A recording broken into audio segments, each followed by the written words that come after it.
आज आटपाडी दौऱ्यावर आहे. तुम्ही मेंढपाळाचा सन्मान केला. मेंढपाळावरती वारंवार हल्ले होतात. या हल्ल्याकडे तुम्ही कसं बघताय?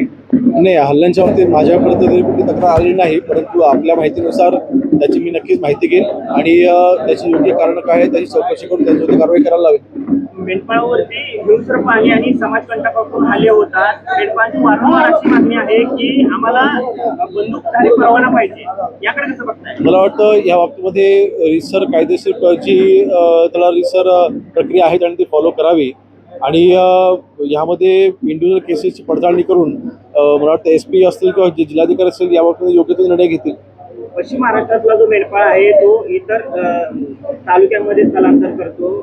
कोकण भागामध्ये सुद्धा येतो. इथं समाजकंटक खूप मोठ्या प्रमाणामध्ये हल्ले करतात, परंतु कोणतीही कारवाई केली नाही. मला वाटतं ह्या तक्रारी माझ्यापर्यंत तरी अजूनपर्यंत कधी आलेल्या नाहीत आणि व्यापार करण्याकरिता आमची कोकणात आजपर्यंत जेव्हा हे व्यवसाय घेतात आमच्याकडे तरी अशी कधी घटना घडली नाही, परंतु अशी कुठली घटना कुठे घडत असेल नक्कीच त्याची माहिती घेऊन हे होऊ नये याच्यावर उपाययोजना करू. आटपाडी तालुक्यामध्ये 2 खनिजाचं मोठ्या प्रमाणामध्ये उत्खनन होतंय, चोरी केली जाते, वाळू वगैरे. आज मी महसूलचा आढावा देखील लावलेला आहे जिल्हाधिकारी कार्यालयामध्ये.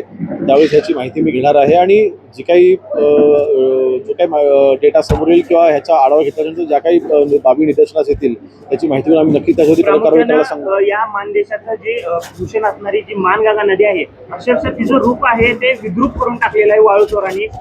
याचं काही आदेश वगैरे या बाबतीमध्ये आढावा घेतल्याच्या नंतर ह्या सगळ्या बाबतीमध्ये मी बोलू शकेन. त्या आढावा होऊ नंतर मी शेवटी बोलून पुरावे सुद्धा व्यवस्थित दिलेले. आढावा घेतल्याच्या नंतर ह्या सगळ्या गोष्टी लक्षात आल्याच्या नंतर मी त्याच्यावरती बोलू.